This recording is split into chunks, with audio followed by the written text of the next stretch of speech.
comienza con mi primer amor. Cabe señalar que yo soy hija única y solamente vivía con mi mamá y con mi papá. Mis papás son estrictos, o sea, nivel 1000.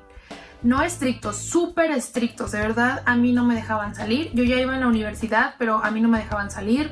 Mucho menos tener novio, hermana. O sea, a mí cero noviecitos, cero amiguitos.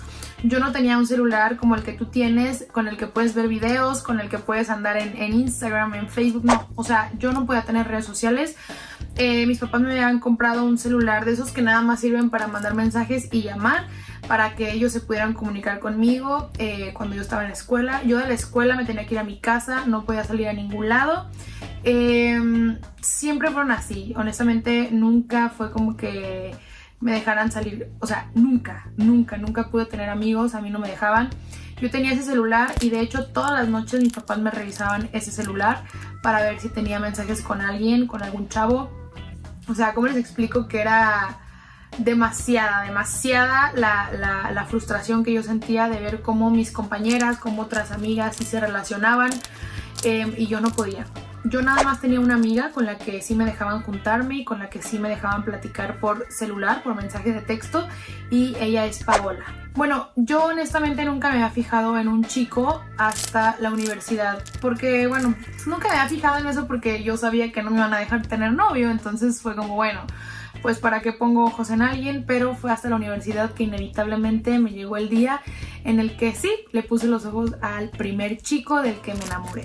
Bueno, hermana, cabe señalar que este hombre del que yo me enamoré, del cucaracho de esta historia, no iba a la universidad donde yo estaba. Yo lo conocí porque él iba a recoger a su hermano a la universidad, todos los días iba, entonces todos los días lo veía en la salida, pero nada más cruzábamos miradas y ya, o sea, nunca platiqué con él, hasta que un día mis papás se tardaron en llegar por mí, porque siempre iban por mí, y él estaba ahí esperando a su hermano y se acercó a platicar conmigo. Este hombre se llama Carlos. Carlos era muy guapo, era muy lindo y tenía, no sé, unos ojos hermosos, una cara bonita, todo, pero él era más grande que yo, era algunos años más grande que yo.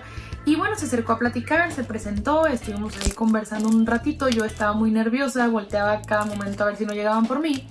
Y me pidió mi teléfono y yo le dije que no, que mejor él me pasara el suyo porque yo no me lo sabía y mi celular no tenía batería. A mí me daba pena decirle que tenía un celular de esos que no sirven para nada más que para llamar y mandar mensajes. Y pues además de que me daba miedo que me marcara y pues yo estuviera con mis papás, ¿sabes? Entonces yo le pedí su número y él me lo anotó en una hojita de papel y me la entregó. Total, hermana, esa noche, ya cuando mis papás me habían revisado el teléfono, yo le mandé mensaje y en ese momento él me marcó, empezamos a platicar a escondidas, empezamos a mandar mensajes y yo le decía que pues se me había descompuesto mi otro teléfono y que mientras traía ese, que por eso solamente me podía comunicar con él por mensaje de texto. Y pues de aquí para el real, hermana, yo me saltaba las clases, me hacía la pinta, me salía de las clases para poder vernos. Y bueno, un punto muy importante es que pues yo nunca había tenido un encuentro con un chico, ¿sabes? O sea, nunca. Entonces pues yo le dije eso a él, ¿no? Que yo pues nada que ver con un hombre. Y él me dijo así como, ay, no te preocupes, yo no te voy a presionar, no llevamos prisa, yo te entiendo, yo te voy a cuidar, ya saben.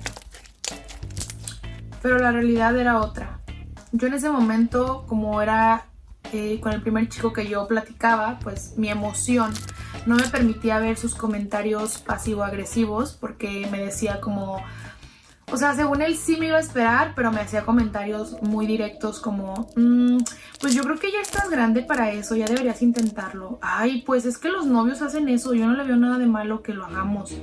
Ay, no, qué aburrida eres. No, yo creo que ya me estoy enfadando, ¿eh? O sea, como que me decías, me decía no hay prisa, pero me hacías esos comentarios que me hacían sentir mal. Así que un día él llegó y me dijo, ¿sabes qué? Ya no quiero estar contigo, la verdad es que no me siento a gusto.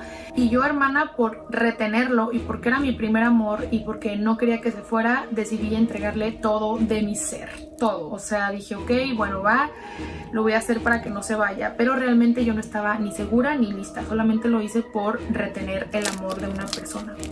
Y bueno, total, pasó todo eso, él me dijo que sí se había cuidado, yo le creí, y pues yo le creí por mi falta de información, por mi ignorancia en el tema, porque pues a mí nunca me habían hablado de estos temas en mi casa. Obviamente lo vi en la escuela, pero pues yo no ponía atención porque yo sabía que nunca iba a pasar eso, porque mis papás pues no me iban a dejar tener un novio nunca. Entonces pues bueno, pues yo le creí. Pasaron unos días después de eso y él me dijo: ya no quiero estar contigo, ya tengo a alguien más, ya me enfadaste y ya no quiero estar contigo. Hermana, en ese momento mi mundo se derrumbó porque mi primer amor, la persona con la que yo me soñaba toda la vida, la primera persona de la que yo me había enamorado y la primera persona que yo le había dado todo de mí, me estaba terminando. Y yo así como, pero es que ¿por qué? Y me decía, no quiero que llores, no quiero que me busques. Pues yo caí en una depresión horrible. Yo todo se lo contaba a mi única amiga Paola. Yo siempre le escribía o le hablaba por teléfono y le decía pues todo lo que estaba pasando. Yo le contaba todo a ella. Ella era mi única confidente porque pues evidentemente yo no se lo podía contar a mi mamá. Y a mí me daba mucho coraje eso porque yo veía o escuchaba cómo mis compañeras contaban que su mamá era su mejor amiga, que a su mamá les contaban todo y que no tenían pena con su mamá. Y pues no sé, yo siempre quise tener esa confianza con mi mamá, pero nunca pude. Pasó un mes y mi periodo no llegaba. Y yo sentía y pensaba que era por la misma depresión, porque yo dejé de comer bien, pues yo me sentía muy mal. Entonces dije, bueno, no pasa nada, es por cómo he estado. Hermana, pasaron 2 meses y nada. Mi mamá me veía muy mal, me decía, oye, últimamente te veo muy pálida, no estás comiendo bien, no sé qué te está pasando. Así que un día me puse súper mal, vomitando todo el día, y mi mamá decidió llevarme al hospital. Pues bueno, aquí viene una parte muy complicada de platicarte porque efectivamente, pues bueno, me llevaron al doctor, me sacaron estudios para ver qué era lo que estaba pasando y efectivamente estaba embarazada. El doctor sale y nos dice, necesito hablar con ustedes, estás embarazada. Y yo como, no puede ser, pero sí me cuidé. Y el doctor, o sea, fíjense bien, qué poco profesional de su parte el doctor, así como, a ver, tonta, si te hubieras cuidado, no te hubieras embarazado, ¿qué te pasa? O sea, el doctor hablándome así. Yo volteé a ver a mi mamá estaba en shock, o sea, mi mamá no lo podía creer, mi mamá, yo sentí que se le vino el mundo encima y pues imagínense, o sea, para mi mamá yo nunca había tenido nada que ver con nadie y enterarse que estaba embarazada pues fue un shock horrible, ¿no? Yo estaba muy desesperada, no sabía qué hacer, yo me sentía muy mal. Yo sabía que obviamente si yo le decía a ese hombre que estaba embarazada, pues nos iba a hacer cargo. Pues bueno, saliendo de ahí, íbamos en el coche, mi mamá y yo. Mi mamá se estacionó a llorar y me dijo que estaba muy decepcionada de mí, que era la decepción de la familia, que no lo podía creer. Y yo le dije, mamá, perdóname, mira, yo la verdad es que yo no quiero tener este hijo, yo no lo quiero, o sea, de verdad no lo quiero tener. Y mi mamá así como de, no, es que eres una cualquiera, ¿cómo fuiste a hacer eso?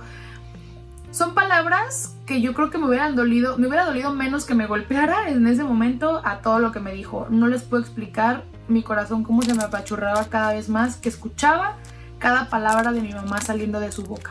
Hermana, pues yo en mi casa, obviamente pues mi papá se enteró, mi mamá y mi papá me golpeaban, me trataban muy mal, me ofendían horrible, me humillaban de la manera más pésima que te puedas imaginar. Yo no quería tener al bebé y yo no sabía qué hacer, yo estaba muy mal informada de todos esos temas, yo no sabía absolutamente nada a pesar de ya estar en la universidad, porque a mí no me dejaban hablar de esos temas en mi casa, nunca se tocaron esos temas en mi casa. Y yo lo que hice fue platicarle a Paola. Paola siempre estuvo conmigo en cada momento, me decía que ella me iba a apoyar, pero que no hiciera ninguna tontería, ¿no? De la que después me pudiera arrepentir. Yo me metí a internet, puse cómo no tener a este niño, no sé qué, y la mala información. Yo hice lo que decía el internet, yo hice lo que me arrojaba el internet y empecé a tomar pastillas y pastillas y pastillas, pues para eso, para no ser mamá. Pues un día de tantas cosas que me tomaba, me puse súper grave, me desmayé en el baño, yo grité, ayuda, por favor, estaba mi mamá. Mi mamá fue, me vio, me recogió y me llevó al hospital. Y pues sí, perdí al bebé por todo lo que hice. Me puse muy grave. Los doctores dijeron que afortunadamente pues estaba bien, estaba estable a pesar de todo lo que me había echado al cuerpo. Pero el infierno apenas comenzaba. La situación en mi casa empeoraba cada día más. mis papás me sacaban en cara que yo les había quitado un nieto, que yo había sido la culpable de todo lo que me estaba pasando, que yo iba a afrontar las consecuencias de la peor manera. Todos los días era una humillación horrible en mi casa. Yo no sabía qué hacer, yo dejé de ir a la escuela porque me daba mucha vergüenza que la gente se enterara, por miedo, por temor, por ignorancia, por todo, por la falta de información que yo tenía. Y yo no quería ir a la escuela. Yo le mandaba mensajes a Paola y le decía: me siento muy mal, ya no puedo más, mis papás me tratan muy mal, se la pasan, pues sí, sacándome en cara todo lo que hice. Sé que hice mal, pero yo hice lo que estuvo, o sea, con la información que estuvo a mi alcance, yo pude actuar de una manera así, errónea, pero fue lo que yo pude hacer en ese momento. La única persona que estuvo conmigo fue Paola, fue mi amiga con la que yo pude platicar en cada momento. Yo me sentía muy desesperada y hasta que llegó un día que ya no pude más. Cuento esto porque Claudia no lo puede contar. Chicos, para mí es una historia muy triste, muy desgarradora, porque cuando la leí yo honestamente no me esperaba el final. Esto me lo envió su amiga Paola y no sé, para mí fue muy difícil contarla. Para mí es algo que no... Ay, no sé, güey. Esta historia me costó mucho trabajo escribirla, leerla, escribirla y contárselas. Se me hace un nudo en la garganta el final. Yo no esperaba este final y de verdad se me pone la piel chinita de imaginarme todo esto. Esta historia me la mandó su amiga Paola y yo les quiero aconsejar a todos ustedes, papás, mamás, hijos, todos los que me ven, que se acerquen a sus hijos, acérquense a sus papás, papás den esa confianza de que sus hijos les puedan platicar las situaciones. Sé que uno como papá, yo no soy mamá, pero soy hija, y sé que como padres quieren lo mejor para sus hijos, quieren protegerlos, pero la sobreprotección a veces puede resultar contraproducente. Esta situación, esta historia me la pensé en contarla, pero me pareció sumamente importante transmitirles que a veces es necesario hablar temas incómodos, más bien siempre es necesario hablar temas incómodos con nuestros hijos, con sus hijos, porque no sabemos en lo que están metidos, no sabemos lo que están sufriendo. A veces pueden creer ustedes, papás, que uno como hijo no tiene sufrimientos, no tiene desesperaciones o depresiones, cuando realmente a veces no queremos contárselas por temor a que nos regañen, a que nos golpeen, a que nos juzguen, a que nos traten mal. Pero les juro que no hay mejores amigos en esta vida que no sean sus papás. La falta de información y la mala información que existe en internet o con amigos, o que el primo de un amigo le pasó, que una amiga le pasó esto, es lo que uno a veces se come por miedo a ir con la mamá, con el papá, a decirles lo que estamos pasando. Yo les pido que reflexionen con esta historia, les pido que piensen un momento si estuvieran en esta situación, que hubieran hecho como hijo, como padre. Les repito, yo no soy mamá, yo doy mi punto de vista como hija, que me gustaría que todos tuviéramos esa confianza con nuestros papás y no malinformarnos de esta manera para no llegar a estos extremos, porque es muy triste darnos cuenta que existe tanta información tan mala, no solamente en internet, sino con amigos o con amistades cercanas que a veces nos malaconsejan. De verdad les pido de todo corazón que reflexionen y que se acerquen más a sus hijos.